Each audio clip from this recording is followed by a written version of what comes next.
मराठी माणूस आणि महाराष्ट्रासाठी एकत्र येत असल्याची घोषणा दोन्ही ठाकरे बंधूंनी केली आणि संपूर्ण राज्यात आम्ही एकत्र लढणार असल्याचंही सांगितलं। परंतु जळगावमध्ये महाविकास आघाडीमध्ये पुन्हा एकदा बिघाडी होते का असं चित्र निर्माण झालेलं आहे।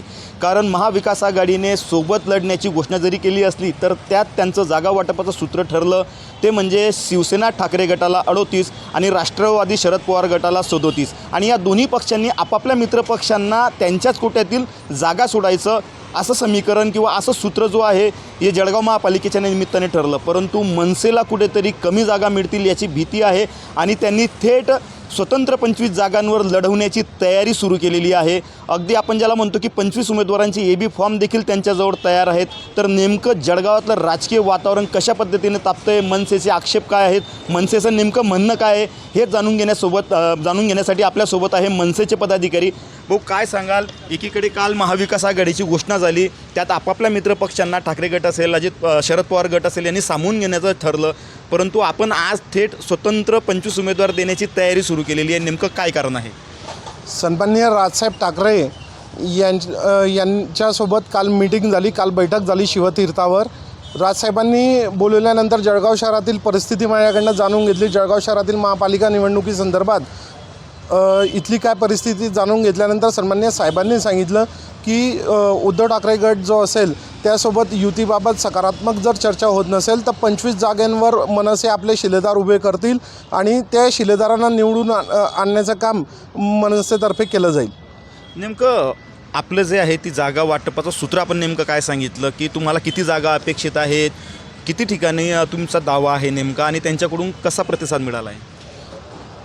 राष्ट्रवादी गटाचे जे आता संतोषभाऊ चौधरी आहेत, कुलभूषण पाटील आहेत, शिवसेनेचे उन्मेशदादा पाटील आहेत खासदार, त्याच्यानंतर करणदादा पवार, मनसेतर्फे मी, किरण दयाले महानगराध्यक्ष, विनोद शिंदे असतील, जमील देशपांडे असतील, आम्ही संयुक्तरित्या एक बैठक घेतली। त्या बैठकीत आम्ही त्यांना असं सांगितलं की 18 लोक या ठिकाणी मनसेसाठी जागा सोडाव्या असं आपण त्यांना सांगितलेलं आहे।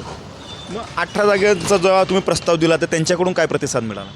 त्यांच्याकडनं 9 ते 10 जागांसाठी प्रतिसाद होता, पण ते शेवट 11 जागांवर आलेले आहेत। मग आता आपली नेमकी भूमिका काय? 11 जागांचा जो प्रस्ताव दिलेला आहे ठाकरे गटाने तो आपल्याला अमान्य आहे?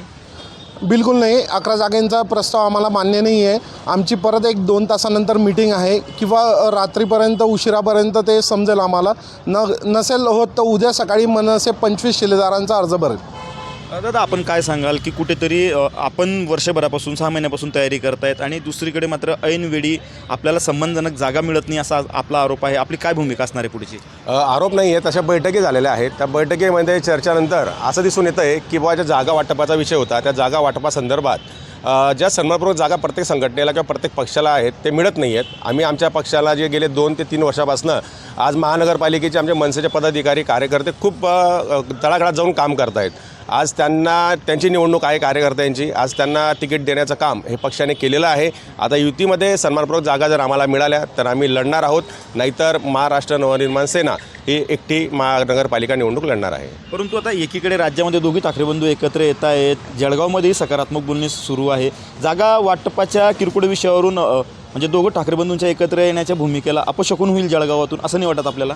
अपशकुन हा विषय नाही आहे, अपशकुन त्यांनी करावा का आम्ही करावा हा विषय आहे। सध्या अपशकुन आमच्याकडनं तर नाही आहे, आम्ही शकूनच तयार करतो आहे। आम्ही तर आनंद आहे, आम्ही फटाके फोडूनसुद्धा आनंद साजरा केलेला आहे। आता आमच्या मागणी जी आहे सन्मानपूर्वक जागा आम्हाला देण्यात याव्या ते त्यांनी ठरवावं, शकून करायचं का अपशकुन करावं हे समोरच्या लोकांनी ठरवायचं आहे। दादा तुम्ही आता राजसाहेबांची थेट भेट घेऊन आलेला आहात, महापालिकेच्या निवडणुकीच्या संदर्भात चर्चा केलेली आहे, सूत्र जुळत नाही आहे जळगावात, काय सांगाल? नक्कीच सूत्र जमतील, कारण की एक पाऊल आम्ही दोघी जण शिवसेना आणि मनसे सुवर्णमध्ये काढू काहीतरी त्यात। कारण की सन्माननीय बाळासाहेबांचं स्वप्न तब्बल 25 वर्षानंतर या ठिकाणी पूर्ण होताना दिसतं आहे। बाळासाहेबांचं स्वप्न पूर्ण करण्यासाठी राजसाहेब आणि उद्धवसाहेब एक आलेले आहेत, तर जळगावातही आम्ही तोच प्रयत्न करू आणि आम्ही सामंजस्याची भूमिका घेऊन त्यातनं नक्कीच मार्ग काढू। निश्चित हे होते मनसेचे पदाधिकारी, सुवर्णमध्य काढण्यासाठी दोघं ठाकरे बंधू एकत्र आलेले आहेत। आम्हाला अपशकुन करायचं नाही आहे, परंतु जर सन्मानजनक जागांचा तोडगा निघाला नाही, आम्हाला सन्मानजनक जागा मिळाल्या नाहीत तर 25 ठिकाणी आम्ही उमेदवार देणार आहोत आणि निवडणुकीला सामोरे जाणार आहोत। आता नेमकं ठाकरे गट आणि मनसे जळगाव शहरामध्ये एकत्र येते का हेच बघणं महत्त्वाचं ठरणार आहे. विजय वाघमारे, न्यूज 18 लोकमत, जळगाव.